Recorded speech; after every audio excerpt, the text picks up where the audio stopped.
নুসরাত হত্যা মামলায় রায় ঘিরে পরিবার ও এলাকাবাসীর প্রতিক্রিয়া জানাতে ফেনী থেকে সরাসরি যোগ দিয়েছেন সহকর্মী শেখ ফরিদউদ্দিন। ফরিদ, রায়ের প্রতিক্রিয়ায় নুসরাতের পরিবার কি বলছেন?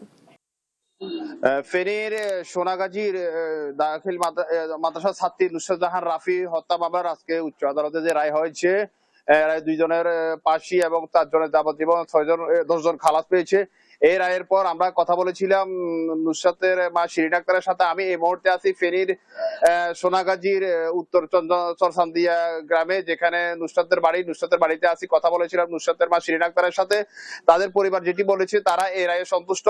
তারা চায় রায় যেন দ্রুত কার্যকর হয় এবং তারা তাদের পরিবারের নিরাপত্তা দাবি করেছে। তারা বলেছে হত্যাকাণ্ডের পর থেকে তারা বিভিন্নভাবে নিরাপত্তাহীনতার মধ্যে রয়েছে এবং বিভিন্ন সময় তাদেরকে হুমকি ধমকি দেওয়া হয়েছিল আর বিভিন্ন অপপ্রচার চালিয়েছিল। কিন্তু আজকে অপপ্রচারের এই আদালতের রায়ে সত্য প্রকাশ হয়েছে।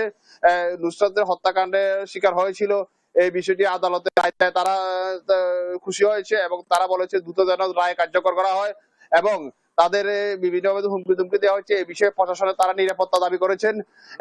এখন কিছুক্ষণ আগে আমরা কথা বলেছিলাম নুসরাতের আম্মা শিরিন আক্তারের সাথে এবং পরিবারের এবং এলাকাবাসীর লোকজনের সাথে। তারা একই কথা বলেছে। তারা বলেছে এই রায়ে তারা খুশি, তারা আল্লাহ দরবারে শুকরিয়া আদায় করেছে এবং রায় যেন দ্রুত কার্যকর হয়, এই জন্য তারা দাবি জানিয়েছেন। এই ছিল আমার কাছে ফেনী সোনাগাজীর উত্তর সঞ্জারিয়া থেকে মাদ্রাসা ছাত্রী নুসরাত হত্যাকাণ্ডের শিকার হয়েছিল নুসরাতের বাড়ি থেকে সর্বশেষ পরিস্থিতি।